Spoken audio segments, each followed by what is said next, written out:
In all honesty, I don't think, a last regular season game, I don't think you want it any other way. Not the ending, but just going into the overtimes that we did and just having a fight until the end. You don't want it any other way. As a competitor, you want to be able to make a difference in a game like that. So I was super excited for that, and I'm super blessed to be a part of a game like this. And like I said, ebbs and flows just are a product of a competitive game and two good teams battling to the end and going against each other and guys making plays back and forth. So I love, of course, not the outcome, but I've loved being a part of this game particularly, especially playing with the teammates that I play with that want to compete each and every play as well.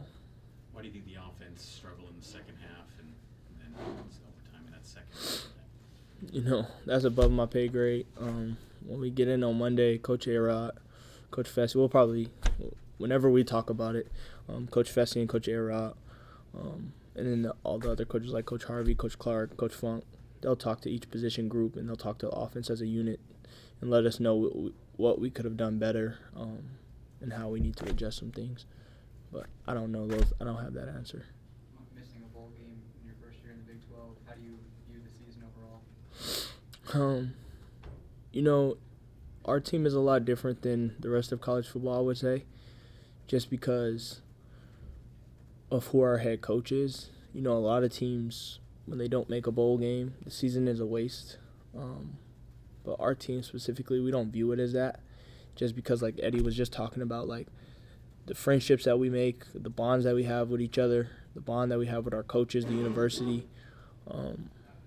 It's frustrating, of course, not to take our seniors to a bowl game. It's frustrating not to be able to play another football game just because we love this game so much. But the unity and love that we've created, I think the record doesn't exemplify what this season means to us as a unit, as a team. So, for you, I know emotions are fresh, but do you plan to run it back another year? I know you already had this is your fourth season in the program, but you plan to come back next season. Oh, heck yeah. There's so much work to be done.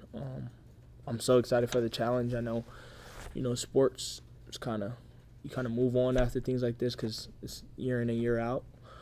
So, of course, I want to love up the seniors, love up my coaches that have blessed us to put us in opportunities like this. But I'm so excited to get back to work and come back in the Big 12 with BYU and make something happen. You talk about loving up the seniors, the exchange with Isaac Rex. What's kind of emotions in there for the team and him? I talked about this a little bit outside.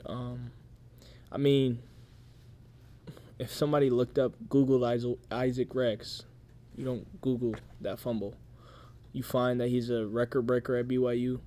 You find that he has a beautiful family. You find that he has a dad that is also a legend here.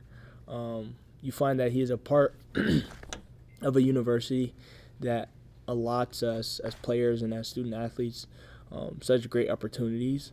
So, just from my perspective, I just want him to know that play doesn't define him at all. Like, all of our greatest idols that we've ever looked up to, Rocky Balboa, even though he's a fictional character, Michael Jordan, Kobe Bryant, Deion Sanders, Tiger Woods, they've all had moments where they may have fallen short or somebody on the other end has made a great play.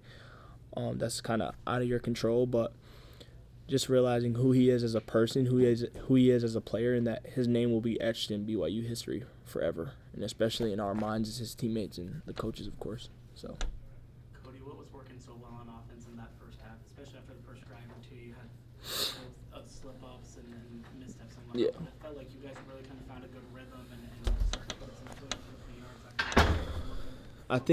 I think for the first time, and I think this was kind of what happened last game as well. For the first time, I think all season, we had majority of dudes healthy in most of the offensive rooms, and just everybody getting involved was so much fun. Like, we had Kibo, who made an incredible catch. You got Chase making plays. You got Aiden making plays. You got me making a couple catches. You had just everybody involved. I think when our offense gets all the guys involved, and of course when everybody's healthy to do so, our offense is something to look out for. So I was so blessed to be able to be on the field with Kibo and Chase, because I know it's been a long season where some of us have been together, and then not so much for others. But to be on the field with all those dudes tonight was such an honor and such a blessing. So I think that was the key to our offense doing so well, just having all the guys. What be lesson do you involved. feel like? Last question for Kody. What lesson do you feel like this team learned about navigating a Big 12 schedule that you guys have to change going forward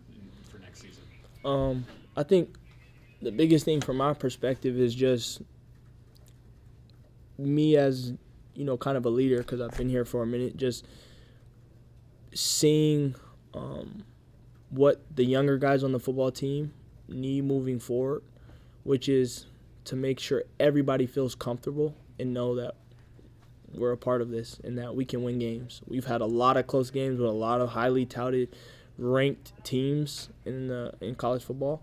So I think just using that as motivation to make everybody feel comfortable that we don't have to fill our way out in any situation. We're here for a reason, and we can win these football games, and we can compete at the highest level because we've done it week in and week out. So.